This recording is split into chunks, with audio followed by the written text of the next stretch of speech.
All right. What is going on, everybody? Welcome back to SaberSim's DFS office hours. It is Thursday, September 15th of 2022. I'm joined again here by Andrew today, one of our new DFS coaches. Andrew, what's going on? Happy Thursday, man. What's going on, Jordan? Happy to be on again and looking forward to some football tonight. Yeah, we got a good game tonight. I know there are already some good questions in the queue here for us today about the NFL Showdown game here tonight. So we'll talk a little bit about that. Still MLB season, if you can believe it. So I think I saw maybe one or two baseball questions sneaking in there as well. We can always talk a little baseball here. But first things first, Andrew, yesterday you told me that you like taking stands in your builds and you inspired me. And I took a stand yesterday. And can you guess what my stand was? I played FanDuel Baseball. That was the only thing I played yesterday. Can you guess what my fantastic stand was that I did? You took the Cubs. I did. I locked in 100% Cubs and I shipped everything. No, I had a 100% David Peterson yesterday. I said Corbin Burns is over-owned. There's a good value here. There's expensive stacks I want to get to. This is the angle on tonight's slate. I think honestly it was my worst MLB slate of all time by ROI. So it didn't work out, but I faded Burns, who didn't do that good. And I faded the Yankees chalk, who I think was just kind of like middle of the road. So a couple things worked out. It was just like the wrong pitcher in there in 100% of my lineups. Ouch. So, I led you astray. Maybe not. Yeah. No. First or last, Jordan. That's right. Hey, that's right. Yeah. I mean, that's the right headspace to have with it here. So, first of all, okay, hang on. I see somebody in Discord needs the link here. So let me make sure we get the YouTube link over to this guy real quick, and then we'll start answering some questions here. Oh, Rogue is my guy. Rogue's always got my back. Appreciate it, Rogue, giving that guy the link here. Let's go ahead and start answering some questions, getting into this here. There was, let's see. Let me see where I kind of want to start. A few of our wonderful community members here helped this guy out as well, but I think this is a good place to start just for those that don't know how to use the entry editor, because this kind of thing comes up a lot. So this question said, when maxing all these different contests, 10 cent, 25 cent, $1, do you just run SaberSim and enter lineups how they come into the contests? And then this kind of ended up becoming a bit of a discussion here about how to use the entry editor. So I want to just quickly show this, because I don't think especially people new to SaberSim realize how cool this is. So this is basically what I would recommend is kind of the best practice way of getting your lineups into your contest. So once you have registered for the contest you want to play, right? So you've registered on DraftKings. You can just go over to this entries tab here, just click download template file, and we'll go to the exact right place on DK to download your entries file. And you can literally just drag and drop it in and pull in, and you'll see here, I've got my different contests I'm playing here for tonight. So from there, once you have a build, I'm just going to use an old build that I had earlier. You know, obviously you would go through, you'd make all your changes, you'd make adjustments here, get these lineups just the way you want. But let's say, real quickly here, I had 219 entries. We'll just take the best 219 out of this. We can just click fill entries. And for me, most of the time, what I'm doing is I'm just letting the chips fall where they may, using a unique random fill, which is going to put one lineup from my build into every single one of my contests. Click fill all entries, and then download and open DraftKings. And it's going to just re-download that entries file and take you to the right page on DK where you can upload that file. Right. So I literally just got 219 lineups into my contests. Ignore the fact that my DraftKings looks all messed up. I still don't know what's going on there. I've tried to do everything with this browser and I can't get it to display the right way in here. But it's easy as that in terms of getting your lineups into your contests. So you just built the winner in 2 minutes. There it is. Yeah, done. So I don't even need to mess with anything else here for the rest of the slate. So did want to do a quick overview there, at least as a way to get started.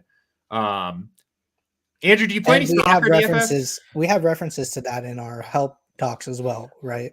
Yes, we do. So there's a link to the help docs up here in the upper right in the settings thing. If you click help, you'll get to this wonderful landing page here. Has some of our tutorials of how to do different things, some of the most commonly asked questions. Anytime you click on any of these, it'll take you over to the knowledge base where there's a short video and you can see all of the helpful stuff we have here. So. Right. Do you play any soccer DFS, Andrew? I do not play soccer DFS. No. We have a question here from In It to Bake It about soccer groups. I'm gonna try. Let's see if we can figure this out together. This might be one that we have to respond to later after maybe we do a little bit more research. But the question says, I'm using the soccer optimizer. Stacking options are restrictive. I'd like to force a forward, defenseman, goalie stack. But if I set 4 players using them, positions sometimes end up with forward, defenseman. Okay, so I think I'm gonna. We should be able to solve this, right?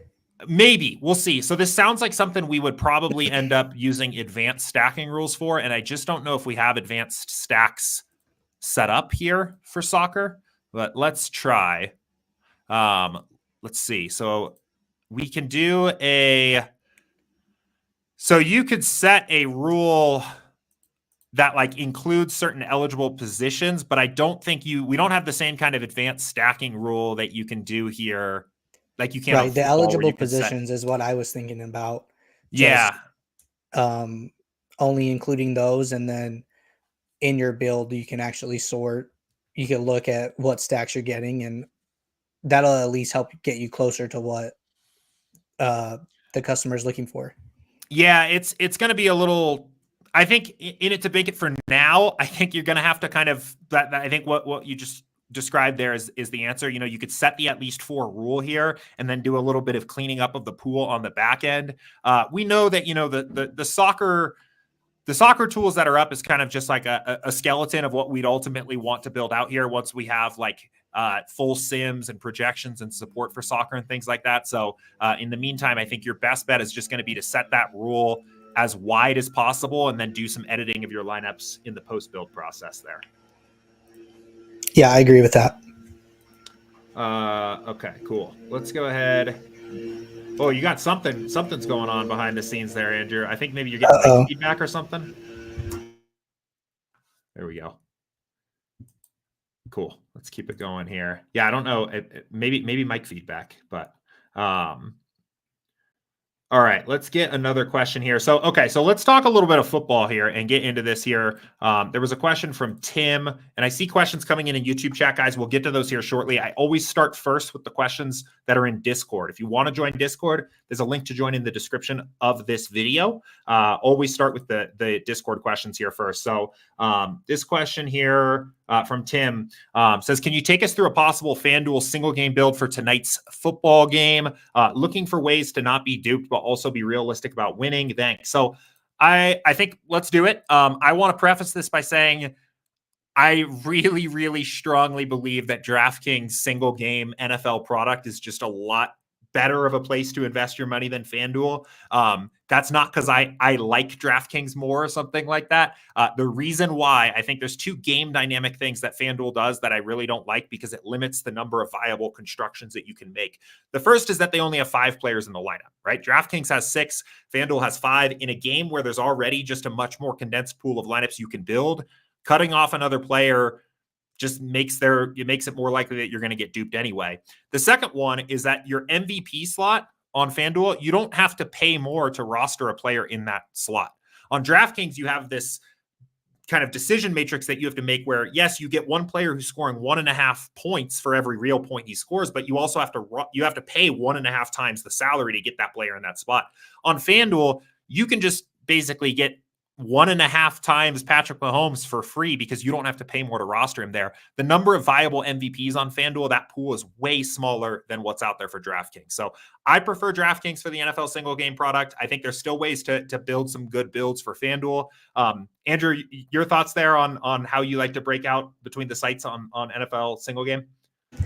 Yeah, I'm totally in agreement with you, Jordan. I 100% agree with that take. Just way more likely of being duped and just not as complex of a game without that 1.5x salary increase for the captains or MVP. Yeah, and you can actually see that. You know, if you just go in, you run builds on DraftKings and run builds. Let's get a build going here behind the scenes while we're working on this here. You can actually see it here when you actually build your lineups. If you just look at your pool exposure, you build 500 on FanDuel, 500 on DraftKings. Look at the difference between your pool exposure, your top guys on DK versus FanDuel. SaberSim gets that too. The pool of viable MVPs is much smaller on on FanDuel. But I still think there's a couple ways to get unique, especially on a slate like tonight where there's a lot of different roster constructions that are viable because these teams are so deep. I think there's a couple ways to get different. My favorite thing probably in general is to just flip the game script on its head. So tonight, I think, let's pull this up here and see what we're getting.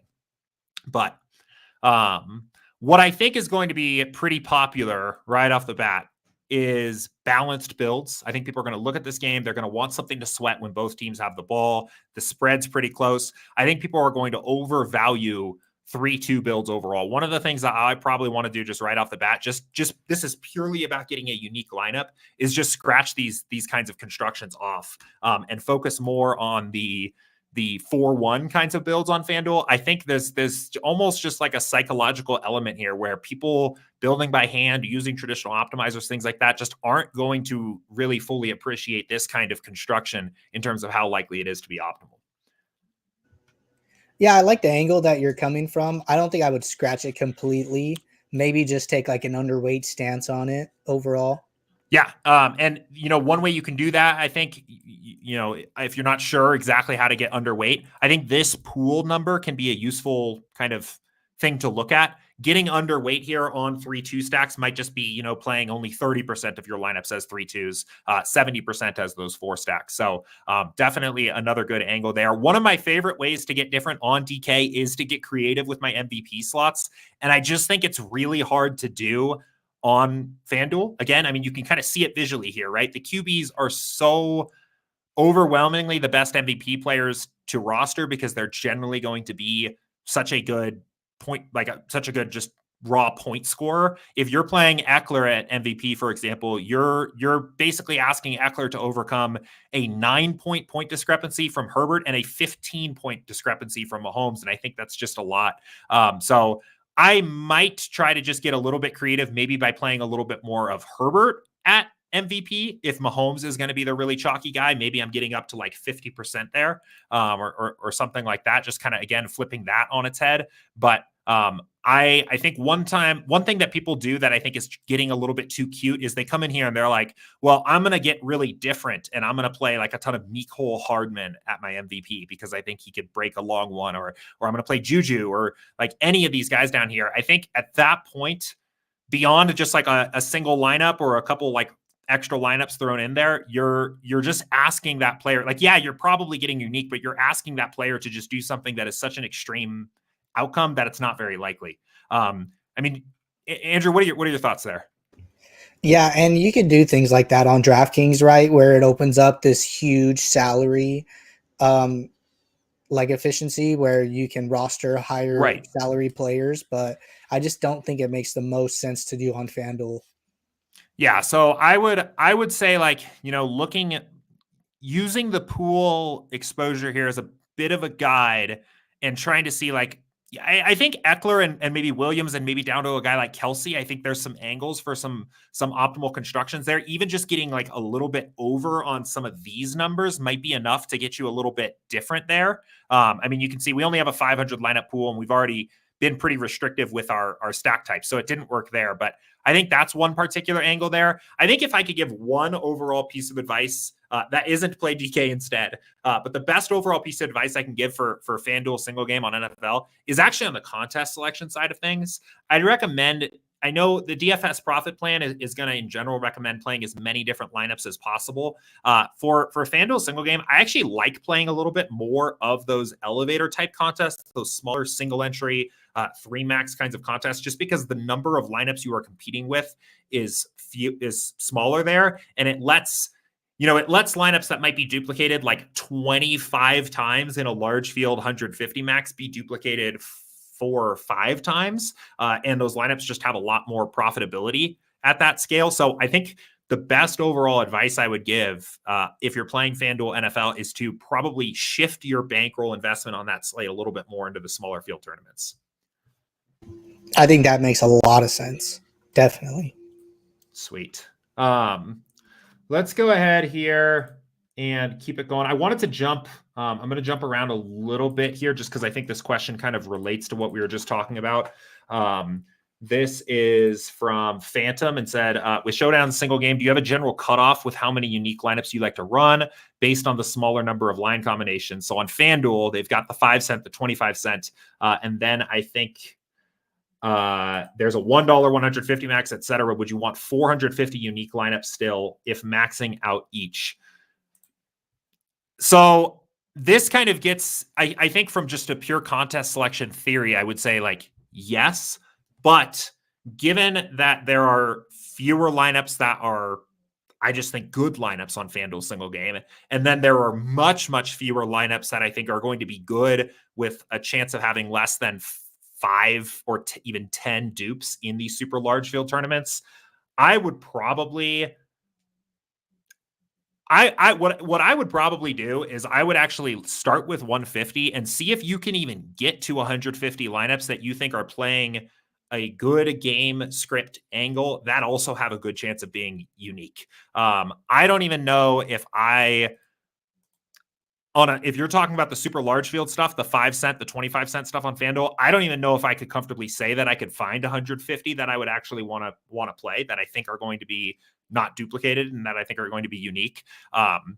I think my favorite approach overall would be instead to focus on the smaller field kind of stuff. But I mean, what do you think about this, Andrew?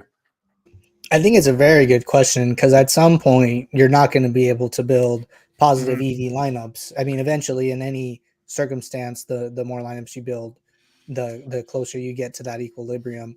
So I don't know what the line would be, especially on FanDuel. It has to be smaller than it is on DraftKings. But 450 unique lineups does sound like a lot. What do you think, Jordan? Yeah, I think it's way too many. I think it's unlikely that there's that many that work. I was gonna say, one thing that you could kind of, I mean, I'm curious what happens if we just X Mahomes and Herbert out. How many? So we still have 100. Okay, so there's 150 lineups in a pool of 500 that have no Mahomes or Herbert, and then like I don't know, maybe there's kind of an angle there of saying that like that is just enough of a way to get unique. That's actually probably the way I would think about this. Is I would think like what is the most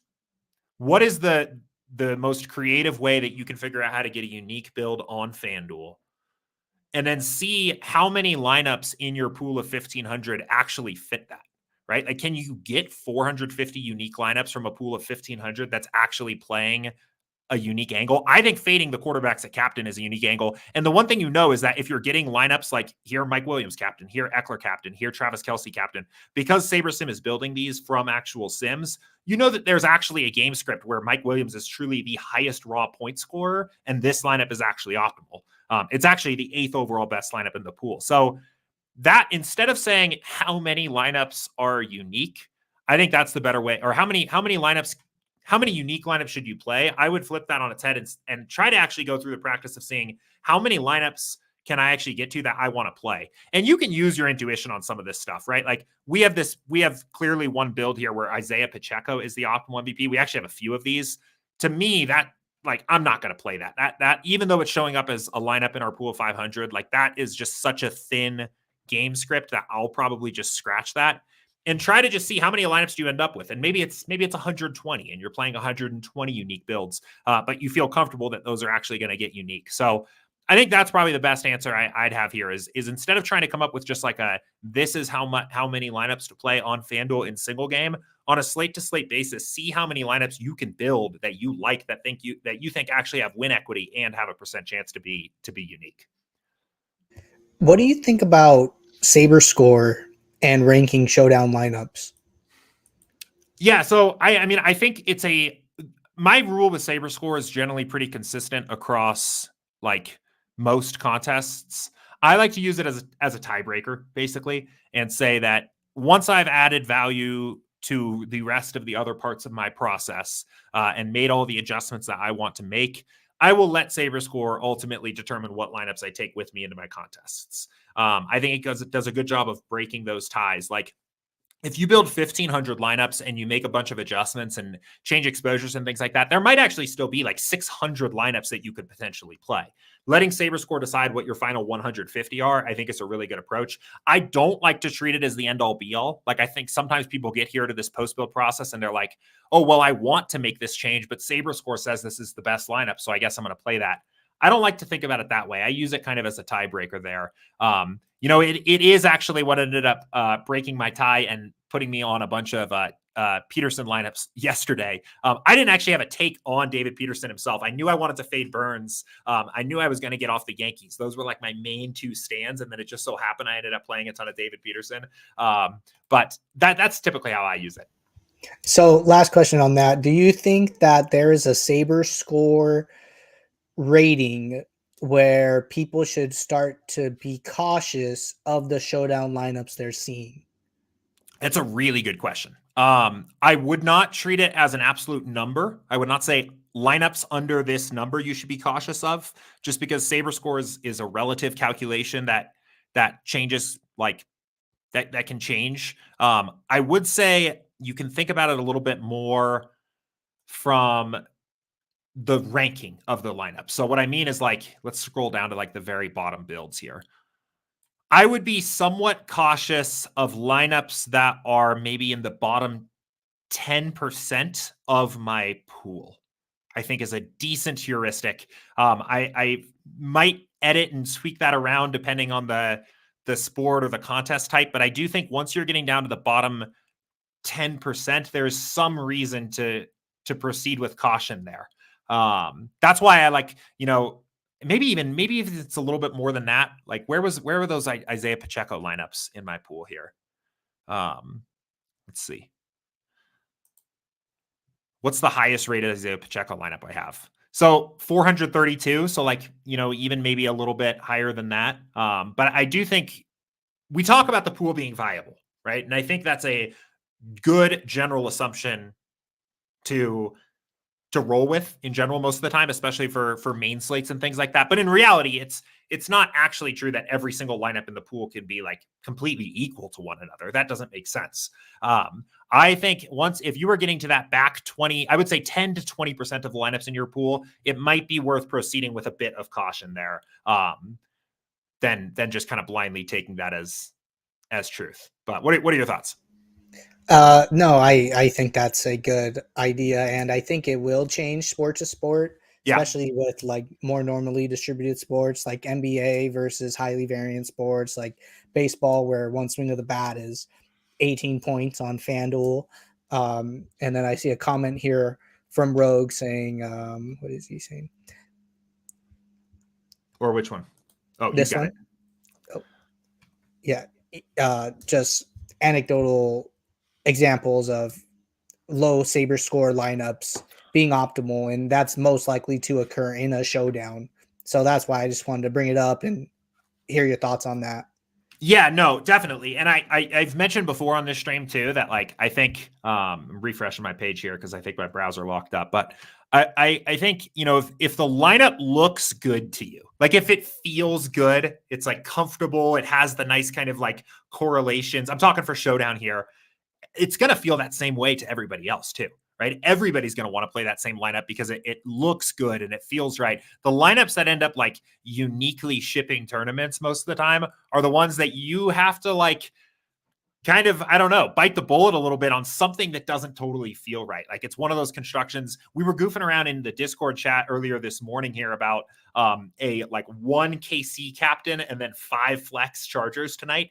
Those are the kind of builds that I think like people aren't comfortable with. They don't like the way that feels to enter those. And then you end up getting more unique by playing those kinds of builds. So if the sim backs it up, I would be totally comfortable playing that lineup more often than not. Agreed. Yeah. And I think it's just kind of a balance there. Like there's playing a unique construction of good players that are going to be on the field. And then there's Isaiah Pacheco in the MVP slot on FanDuel. Like I think those are different. And I think having a little bit of a sense of like where the line is drawn there is important. As a heuristic, I do think proceeding with caution for that bottom 10% of your 10 to 20% in Showdown in particular of your SaberScores is a good idea. And that might be even more of a FanDuel thing in particular. Like I think the DraftKings pool is a little bit more diverse and a little bit more, I don't know, you can get a little bit more creative there. So, okay. Let's see here. I'm going to jump over to YouTube chat. I think we're actually already caught up on the Discord questions here. Oh, actually, no. One more question here from Fisty here that we'll get into, and then we'll hop over to YouTube chat here. Okay, so this question says, if I have a lot of exposure to a QB and every lineup in my pool, he's paired with the same player, how do I limit that so I get more exposure to other players on the same team? For example, on the Thursday to Monday slate, every Russell Wilson lineup in my pool of 1,500 is paired with his tight end. Also, if you can show me some ways to limit that exposure in step 3, say if the tight end was not 100% and I just wanted less of him paired with my quarterback in step 3, I currently will just filter and delete the lineups I don't like, then refill. Not sure if there's a better way. What do you think about this one, Andrew? Before I have some thoughts here, but I'll give you the first crack at this one here. I think Fisty is going about it from the right approach. Like, to solve the problem, first and foremost, you would filter and then delete. Yeah, so I totally agree. I think this is a good thing, looking at those combinations of players and trying to figure out like how combined certain players are together is a good idea. On the practical level of kind of where the app is right now, this is a tricky problem to solve, mostly because you can't set exposures of combinations of players, right? So we could go in and we could reduce our exposure to Russell Wilson, and we can reduce our exposure to Albert O, but reducing the combined exposure of those two players while keeping other things intact is kind of tricky. And I'm realizing now you were talking about the Thursday to Monday. This is the main slate I'm building lineups for, but that's okay.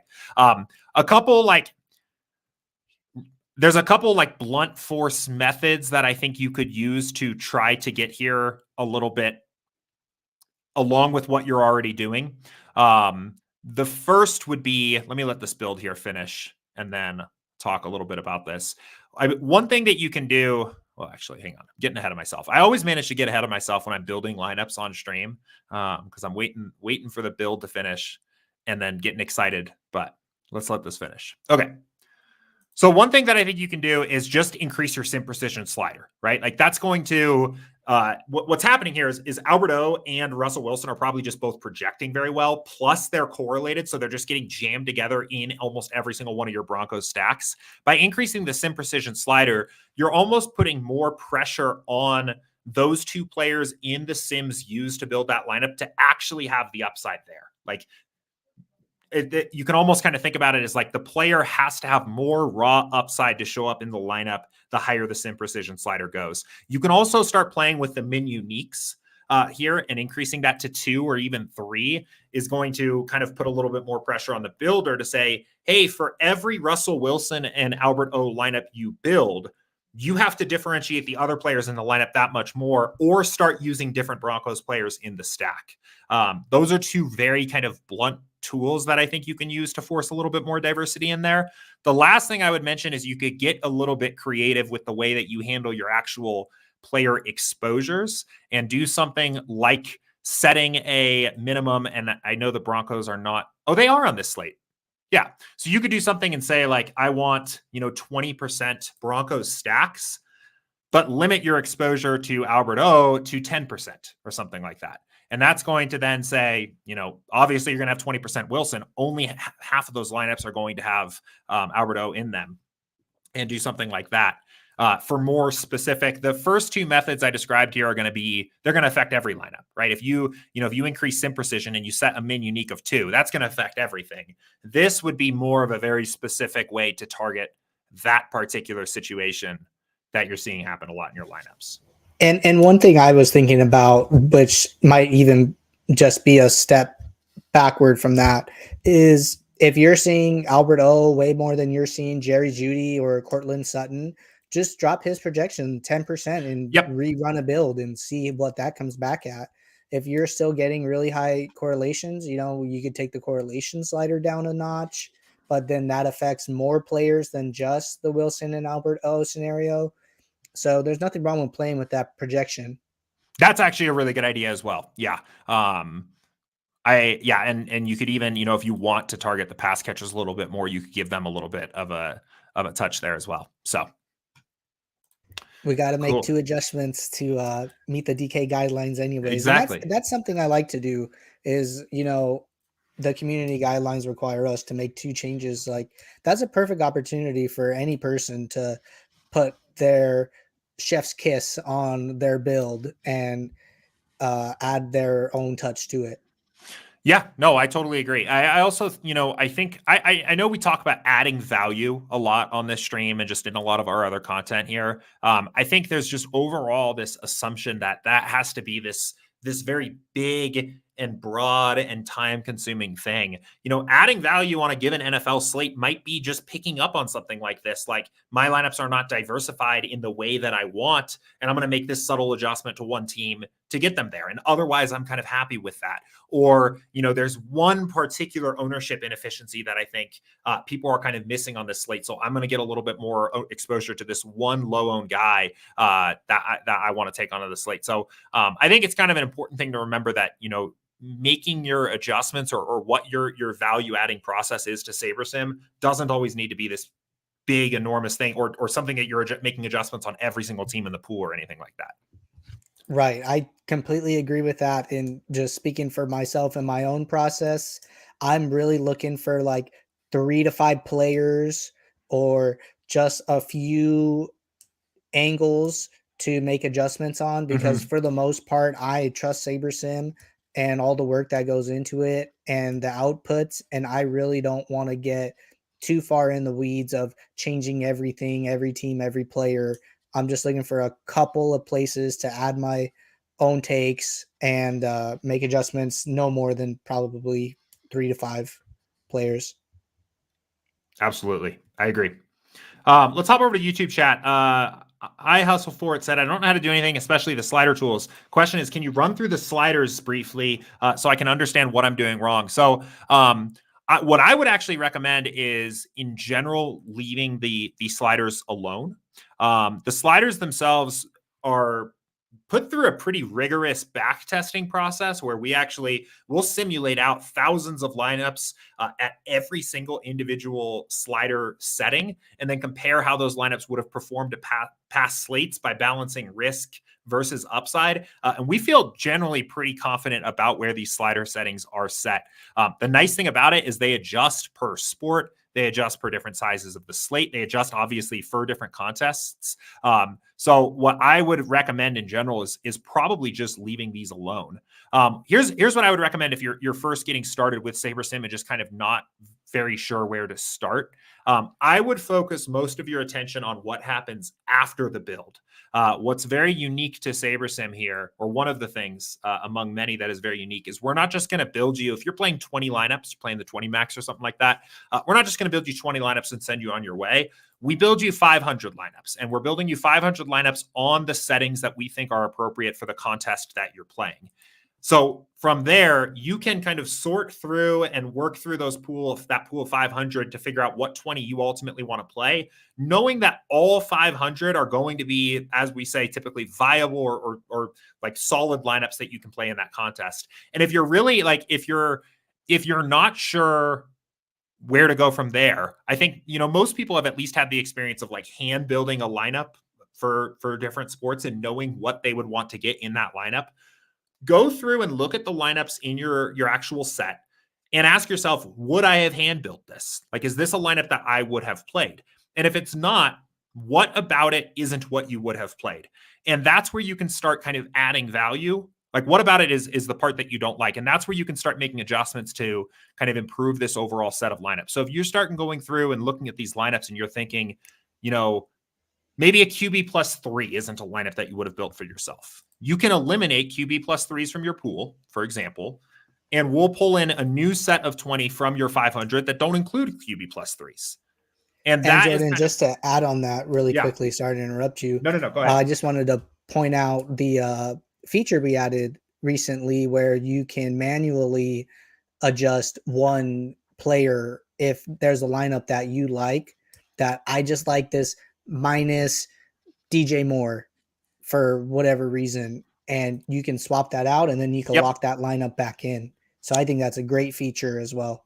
Yeah, I totally agree. I think that's a really good thing there, especially if you do kind of come from the hand building background and want to make more of those hands-on adjustments. I think the big takeaway here is on a normal optimizer, like any other optimizer out there, you have to tell that tool everything. Like it will just, without any input from you, it'll just build you a bunch of cache lineups that are optimized for the highest average projection. You have to tell it how to deal with ownership and correlation and ranges of outcomes and all these other things. SaberSim will start you with this very strong foundation of lineups from the beginning. So don't overthink basically what you have to do when you're first getting started. But I guess for the actual specific question as well, I would not start with the sliders. I would start with making adjustments to your exposures and to your teams after the build instead. So. Yeah, I think that if you don't want to do anything wrong with the sliders, don't touch them because they are a lot of work goes into putting them where they are. Interesting question from Uncrabby. Oh, I just realized I've said Uncrabby Crabby like every single time I've seen this name, but it's actually Uncrabby Cabby. So I apologize for getting the name here wrong. This is kind of one of those more like theoretical questions here. I'll take a stab at this. I won't spend too much time on this, but I think it's kind of a fun thought experiment. It said, hey, math gurus, convince me why I should play a 20 max NFL showdown with 150 entrants with very small probability of winning instead of building my own single game parlay.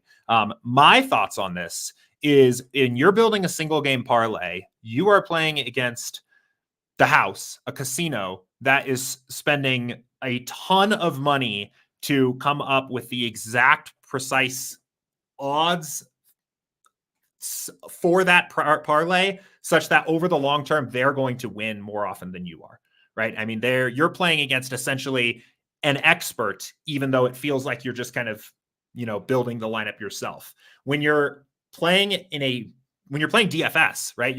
There's a higher rake there, but you're playing against probably on average just a much worse opponent in that kind of contest. Not to say that one of these things is good and one of these things is bad, but I think that's the strongest argument in favor of DFS overall, especially as sports betting becomes more and more legal, is that at the end of the day, you're playing against other people where there's a big discrepancy in skill in certain situations, and to be a profitable bettor, whether you're playing parlays or whether you're doing straight bets or props or whatever, you're playing against what is going to be on average a stronger house. And I will tell you what, just given based on the fact that how much DraftKings and FanDuel and all these other sites are pushing their single game product, that they are very prepared and very comfortable with the way that they are setting the odds for those bets. Anytime a sports book is begging you to place a bet on a particular kind of bet, you can kind of tell that they think they have an edge over you. And I think that's definitely the case with the single game parlays. Yeah, Jordan, I can't agree more with you there. I think that a good analogy is like poker. Right. Another peer-to-peer game. I prefer peer-to-peer games as opposed to playing against the house in the sense. So yeah, I agree. And I think the single game parlays are very fun. I will say that. Like I'm trying not to be a super nit here on stream. I think they're fun. They make for a nice sweat. They're definitely a nice way. If I'm already tilting my showdown lineups at halftime, like I'll sometimes just fire off something as kind of like a second half parlay just to have something to kind of root for. No problems with that, right? But you can tell, first of all, the fact that they're not really publishing the true odds of each part of your parlay and just handing you the number at the end, and how much these sites advertise that particular thing, you just know that they feel like they're just crushing these things. So anyway, another question here. Steven said, let's say you do multiple builds and like lineups from various builds that have different rules and exposures. How can you save and combine these lineups into what you finally upload into DK? Short answer is there's not a super easy way to do this in the app at the moment. One thing you can do is just like spot check and go through and click the lock icon on different lineups as you really like them and download these different lineup sets that include these different lineups, and then handle that on your Excel files. But there's not a good way at the moment to combine different lineups from different builds into one lineup set at the end. Yep, requires some manual intervention, but it can be done. Cool. Let's keep it going here. I agree actually with Steve's thought. FanDuel should model the NFL single game like they have for the NBA. I have no idea why they haven't.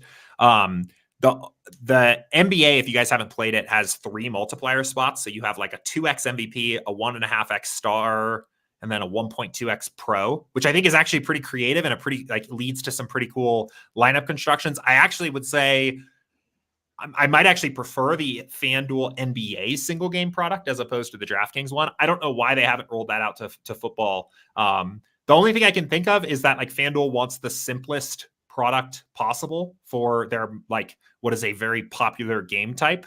But I don't know. I would love to see them switch over to their NBA Showdown. It is very fun and unique, and you could do a lot more things with it. So yeah, I think hopefully. they do it for baseball too. But for some reason for NFL, they stick to this like single multiplier MVP thing. So who knows? And Dante just said, FanDuel did modify. They added defenses. Yeah, that was great addition. Yeah, a good attempt, a strong effort.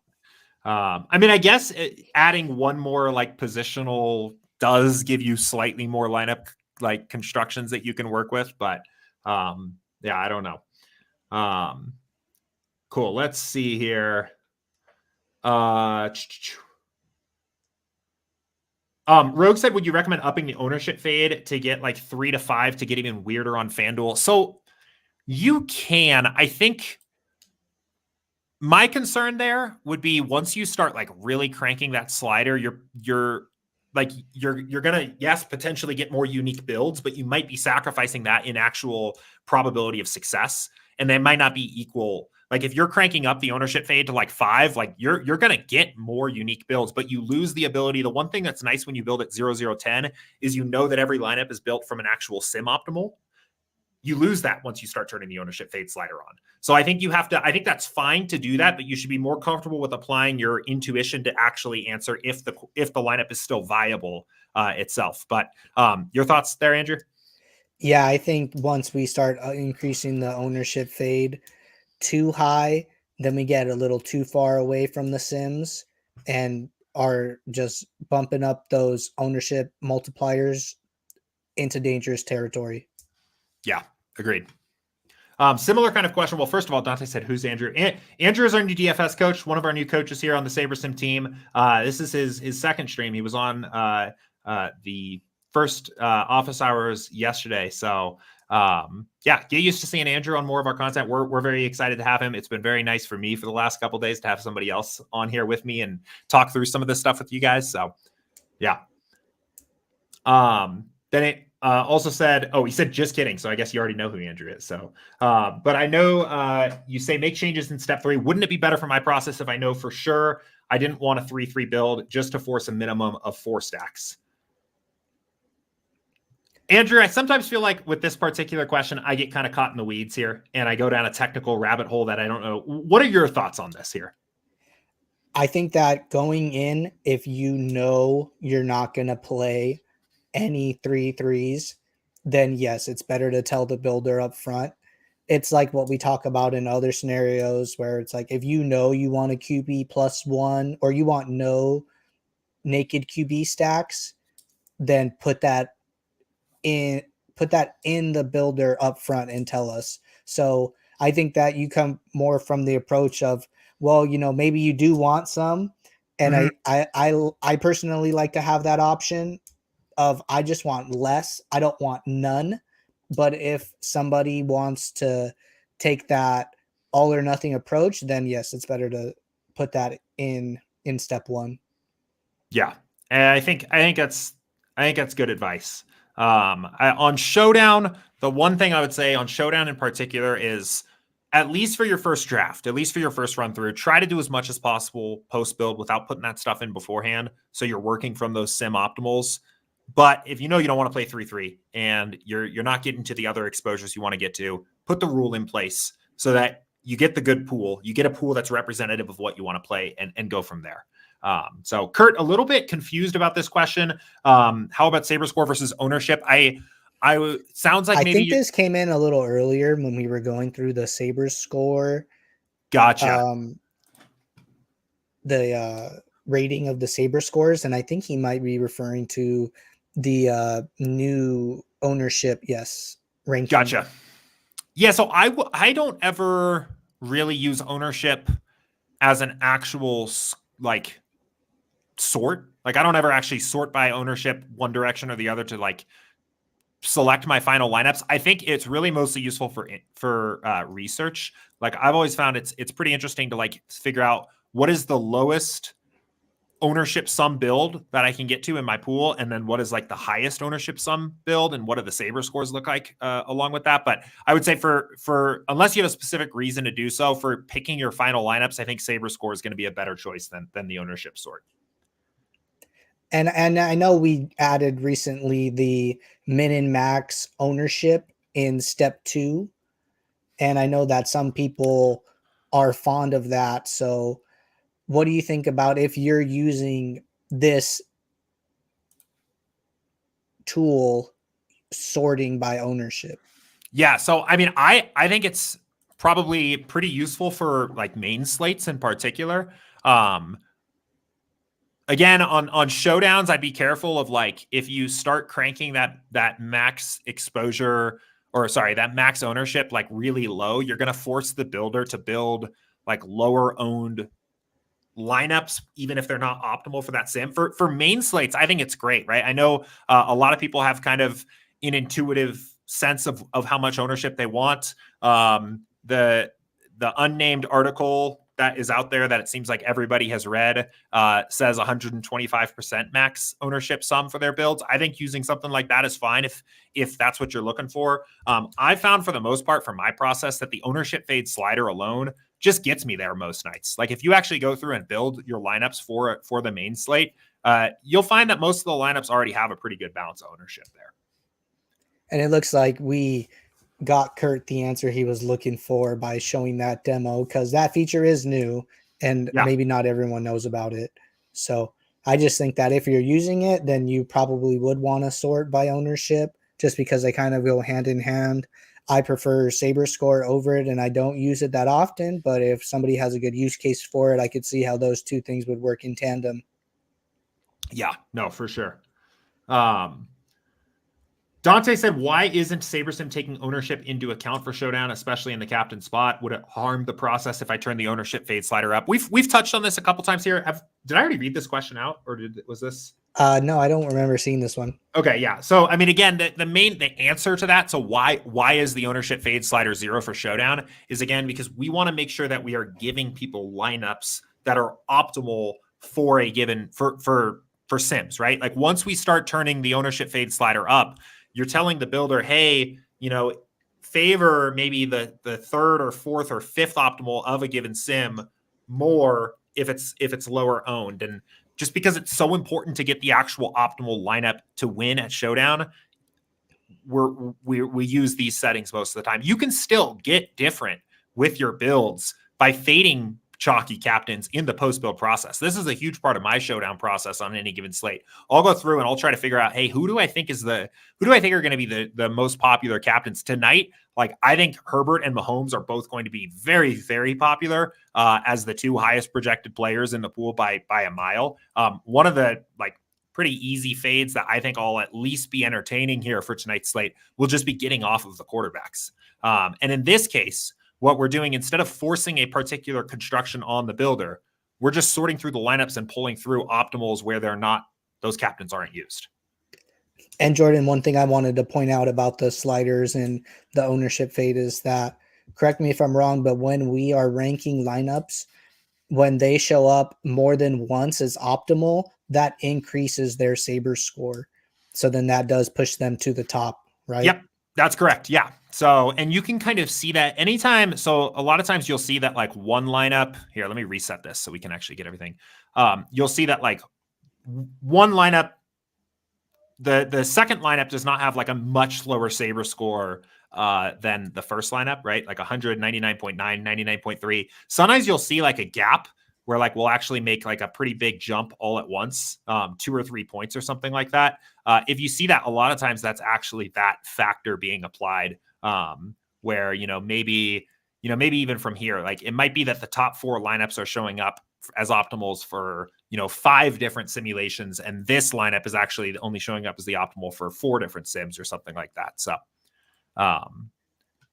good catch. I had not known that before. So yeah. good So thing to anytime keep you my see eye out for those big jumps in saber score, and sometimes they're bigger than this. Like you'll see sometimes a lineup jump from like 99 saber score to 89 saber score.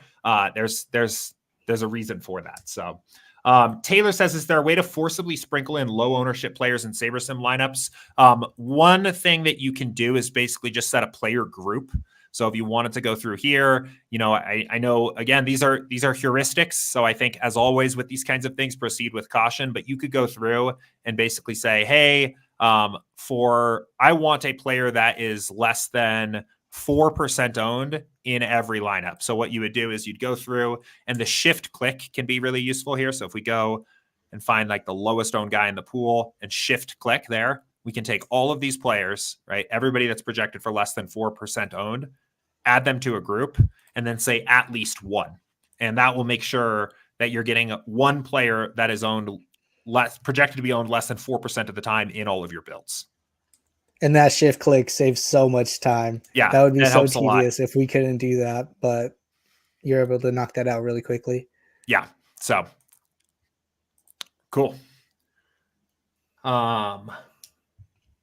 Let's see here.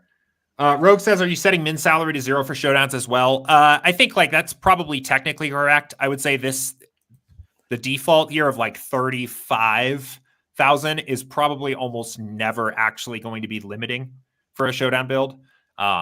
That's a pretty healthy like window of salary to use here. I'd be curious, actually, one thing we could check is I'm curious if we have any builds that are even like getting that close to that low of a salary in our pool. Let me check this real quick. Okay, so in this build, the lowest, and it makes sense for this game where there's just like a ton of different options, but the actual lowest salary build we have in this one is 49. So we're not even like getting close to that 35,000 min salary there. So I don't really touch min salary for Showdown. I think it could make some sense if you're building a lot of uniques, then maybe lower it. But even if you put it to 0, it's still based off of the Sims. Yes. So it's very unlikely you're going to get 15,000 salary builds or anything crazy like that. I really don't think even if you put it to 0, you would see anything too wacky. Right. Yeah. Generally not. I would be surprised to even see one get that close to like the actual min salary there of like 35. So Neil said, any idea why the Bengals defense is only projected for like 10% ownership? I've seen other places have them at 45% plus. So this is an interesting one. So because of the way that our ownership model works, what we're doing is we're taking an industry aggregate projection, and then we're building thousands of different lineups with settings that are representative of what we kind of think that the field is going to do. Yes, the Bengals are probably the best point per dollar play at defense on the slate, but because SaberSim kind of understands that the variance of defenses is extremely high, this is almost prescriptive rather than it is descriptive, in that it's almost saying this is what a perfectly rational field would do, where yes, they would roster the Bengals as the chalkiest defense, but probably not more than like 10 or 11%.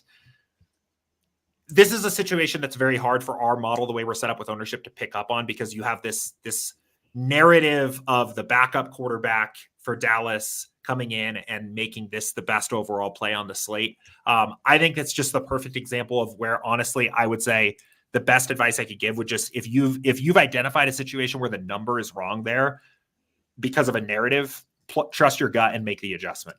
And one thing I'd say is that it's still early in the week and our ownership updates. Yeah. And I think that our team will see this across the industry and make a correction. But, like you said, it is a limitation, and this is a opportunity to say, no, I'm just going to double ownership, increase by 1.5x, whatever it may be, to take that into account if you see that we're not.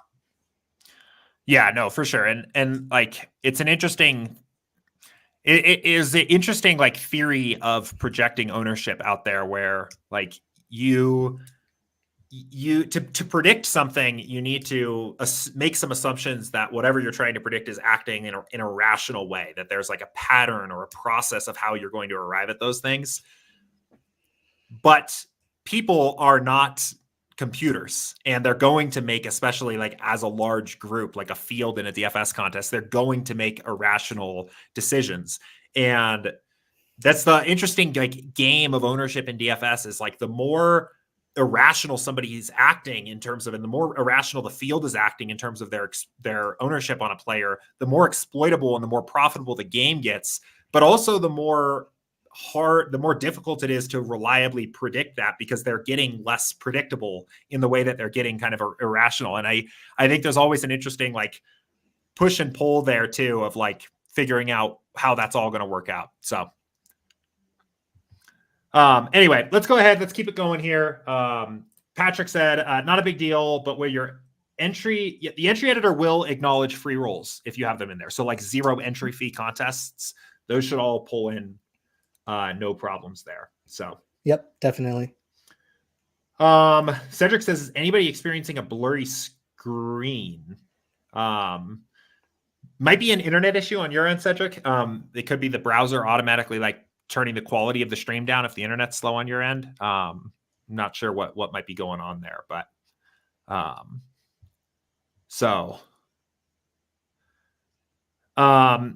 let's see here. Jordan said, would you guys play Mike Williams or Joshua Palmer on the Thursday to Monday slate?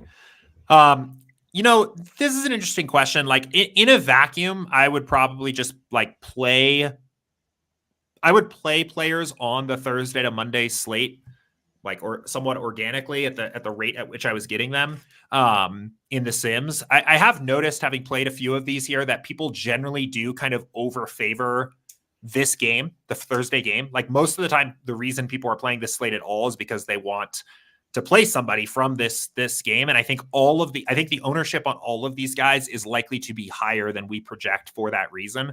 I don't know if you've observed the same thing there, Andrew. I think one thing that I like to do is to just bump up the ownership projections on all the guys playing in this early Thursday night game, and then see how much you're getting after that ownership has been updated. Yeah, I think that makes a lot of sense. I think if somebody wanted to just play the Thursday to Monday slate, but then not take any Thursday players and then just wait till Sunday, they would just play the main slate. So I think that it makes a lot of sense that people who are playing the Thursday to Monday are probably going to be a little biased toward playing players on the Thursday game. Yeah. And I mean, it's interesting because, like, you know, on one hand, wait, let's turn the filter off here.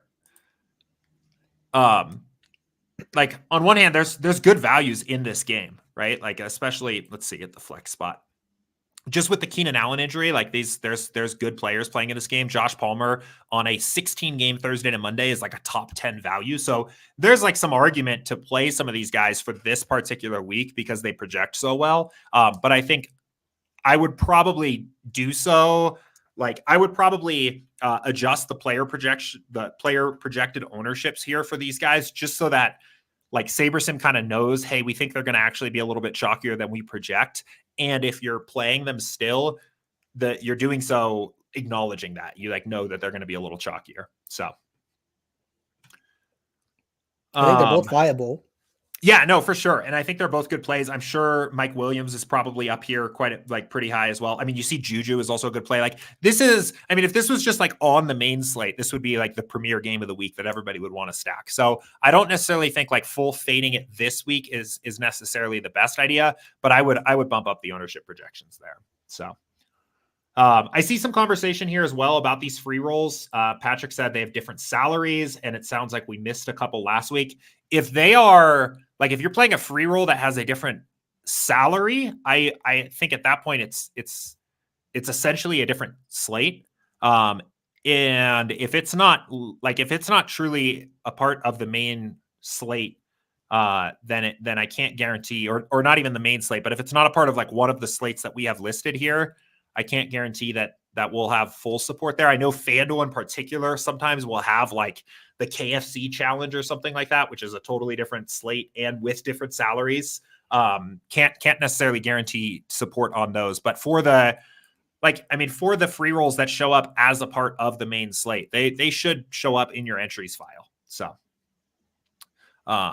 like here, I'll kind of pull up what I'm talking about here, just so we're on the same page. I got to fix this thing too. This is driving me nuts, but yeah. So the Frito-Lay Snaps and Snacks series and the Guinness Time Challenge and all of these are a part of the main slate, so they should be all there. Bacardi Spiced Pick, right? If this has different salaries and this is like actually like including the spiced pick, like whatever this is, if this has different salaries, I can't necessarily guarantee that we'll be able to support this because we're just pulling in the big slates here. So,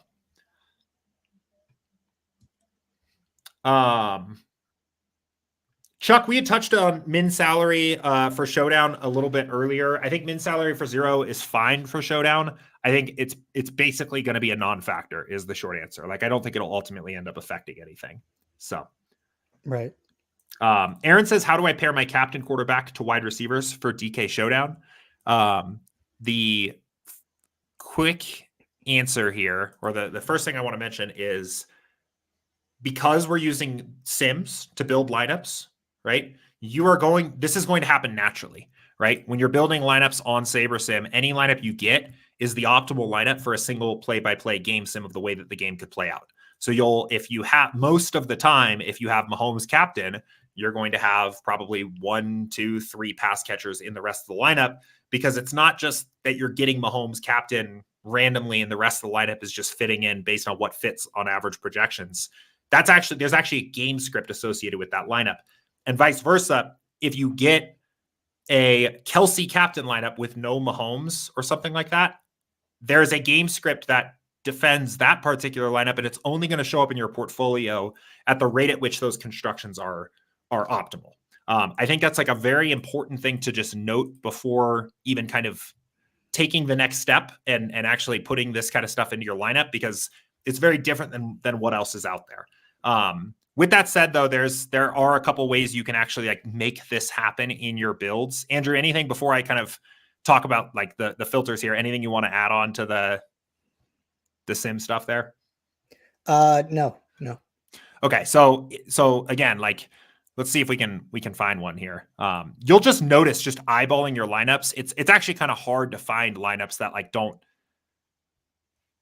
make sense. But here's one, right? We have DeAndre Carter, Josh Palmer, Mike Williams, but no Herbert, right? I mean, this particular build is built from a game sim where it just so happens that this is the optimal lineup. Surely Herbert has a high score in this build, but it just wasn't optimal, right? With that said, if you're looking at this and you're saying, okay, if I'm going to play DeAndre Carter and I'm going to do all this stuff, I want to make sure Herbert is in the build. What you can do is you can filter by DeAndre Carter and then filter by lineups that don't also include Herbert. So you can see we have 4 DeAndre Carter builds. 1 doesn't have Herbert in it. We can filter and say, show me the lineups that don't have Herbert, and then go to our pool and just trash these.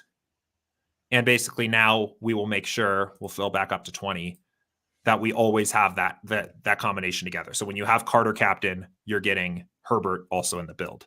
That's probably the best advice I can give on how I would handle that particular situation. So can we do a rule where we have a group with like a captain and his like 4 wide receivers? Yeah. So the problem is, so you could say like, Herbert, or whoops. So you could say like Herbert captain, right? And then let's see here. Hang on. Oh, you could do in at least 2, but then you might just get 2 wide receivers. Yeah, so you could go through and kind of start adding these guys in here and like, saying Mike Williams and Josh Palmer or something like that. The problem is this is going to apply to every single lineup. So you will now get Herbert captain plus Mike Williams and Josh Palmer in every lineup. Or even if you did at least 2, right? You're always going to get 2 of these guys in 100% of your lineups. Right. So the grouping I was wrong about the the rule there. But I know that's something that the team is working on behind the scenes. Yep. Yeah, we're working on the new rules dashboard here, which will allow you to make a lot more of those rules and things like that. So, Patrick says, did we run a sim after the news with Allen and Harrison ruled out? And we'll run one more. Yep, that's correct. So, I mean, if there's big news throughout the week or leading up to a game about injuries and things like that, we'll run some sims in between. But there is always one more final sim that runs an hour before kickoff of every NFL game that includes the official inactives reports from those teams, and is basically more or less our final sim of the game. So, and we can always see when the last time the sim ran from the projection screen. Yes, there's a good point. So I think it ran this morning. Cool. Yeah. So, and then if you were to, go in and check Butker, you'll see he's out. So yes, we definitely are checking those things. Yep, Keenan Allen too. So,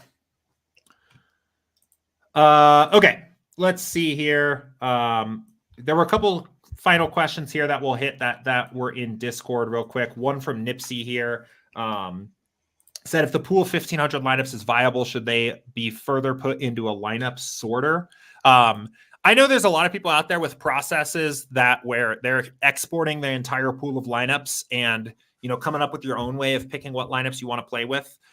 Whether that's, eliminating lineups based on ownership or projection, or doing like some of your own diversification stuff in Excel or some other program. Like, I think all that's fine. I think that's fine. I can't really necessarily give specific advice on what I would do there, just because a lot of my process does take place in SaberSim.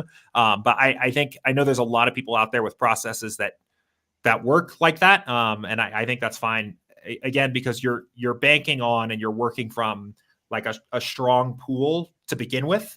And whatever, like if you're eliminating by heuristics related to projection and ownership and things like that, you're probably only making that pool better. So no problems with that. Cool. So let's see here. One other question from Larson here in Discord.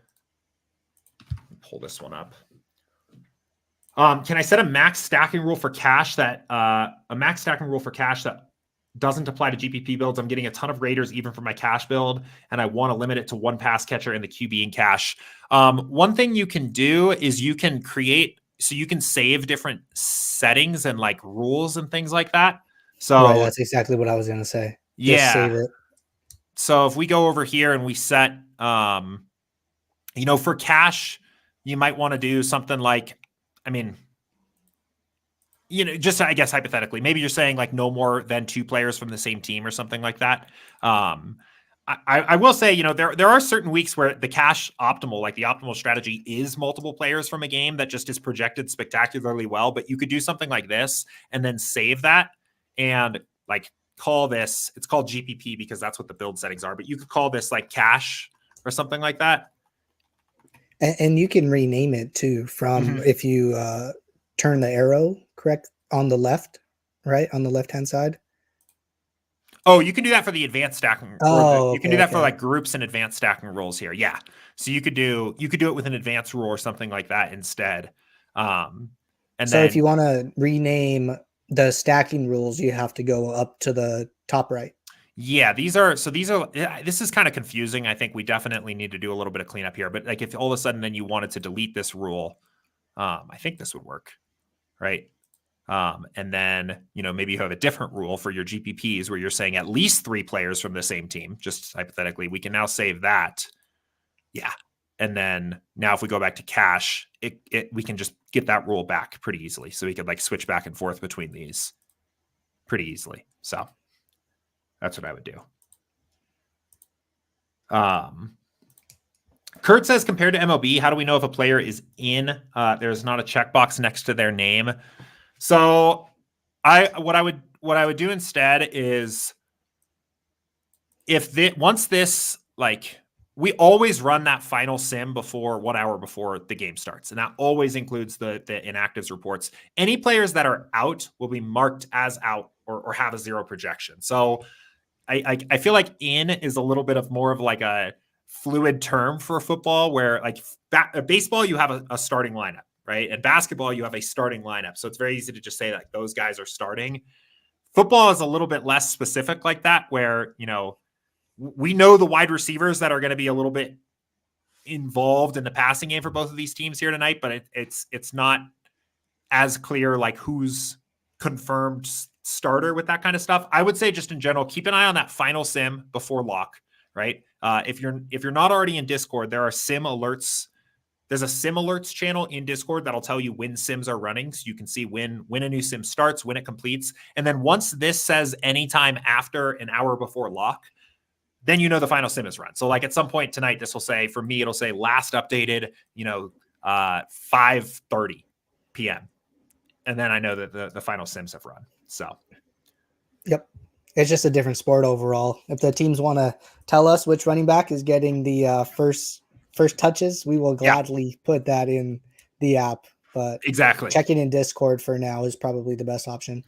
Yeah, and I do think it would be useful. And one thing we could add maybe is the green check mark by each team, so that we kind of like do at least indicate like, hey, we've gotten the inactives report and we've run the final sim. But it's not very easy to put the check marks next to individual players, especially when you start talking about the skill position guys like running back, wide receiver, tight end, just because like it's a little bit more fluid of who's the actual starter there. Right. So tight end twos, tight end threes. And yeah, just ask Colby Damian Parkinson Pierce from last night. Yeah, exactly. Right. Yeah. So cool. All right. I think we are all caught up. I'm going to do a quick scan through. There were plenty of questions here today, which is awesome. I know a lot of excitement here for the game here tonight. I think we've caught up on all of the questions I've seen in chat. Andrew, you see anything that we missed here on a quick? No, I don't think so. Quick scan. Cool.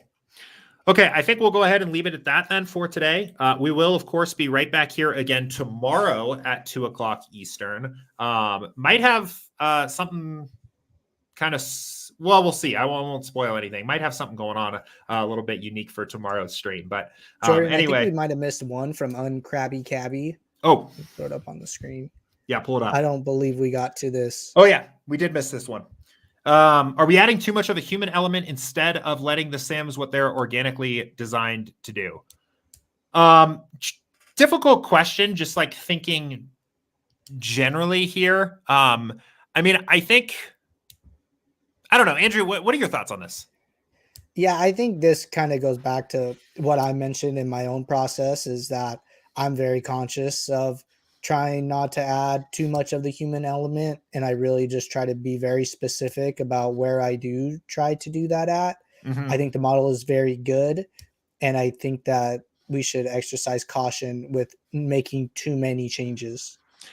Yeah. And I agree. And I would add on to that and say that, there are things like, when you talk about the sim as just like this big thing, right? There's going to be things that like our models are better at and worse at. What our models are going to be extremely good at, I think most of the time, is projecting player performance and modeling the games, right? Like if you're going in here and saying, oh, like, no, I think I know better. And I think Mahomes' real projection is this. And like Herbert is this and Eckler is this. And like, you might be right. And like, there's people out there that can get an edge doing that. But at that point, you're basically like, you're being like a handicapper essentially, and like are going against the model in a very specific way. On the other hand, if you are adjusting the lineup constructions you're using by setting stacking rules or managing risk by editing your exposures or taking exploitative stands because you think the Bengals defense is going to come in higher owned than we're projecting, that stuff is a little bit more about like DFS theory and like DFS game dynamics and not about modeling football. Like that's kind of how I split those two things up in my mind. Like I think there's a lot of value that I can add in terms of beating DFS and making DFS based decisions. Where I don't think I can add a lot of value is like being an NFL handicapper. So that's kind of how I split those two things up in my mind. And there's different people that add value in different ways. When we have Max and Danny on, like those guys are brilliant and are like basically sports handicappers in their own right for at least like football, baseball, and basketball. And they can actually like add a lot of value looking at games and actually saying like, no, I think these projections are off and I'm going to make these manual adjustments. So I think it's really a lot about finding where your particular niche is and where your particular skill set is. And I would say for most of the people that are like tuning in and watching and listening here, if you don't know where to start with that, it's probably more on the DFS game dynamics than sports handicapping. That's where I'd probably start. So, last question here, and then we'll go ahead and jump off. Kurt says, if we all take the Saber score lineups, then everyone using SaberSim has the same lineup. You will not, because your lineup build is selecting from a different random set of sims than mine is. You can actually just test this, right? If you run build after build, you might eventually find that there are some duplicates in between builds, right? That's just because there's only so many lineups you can construct and there's only so many sims that you can work from.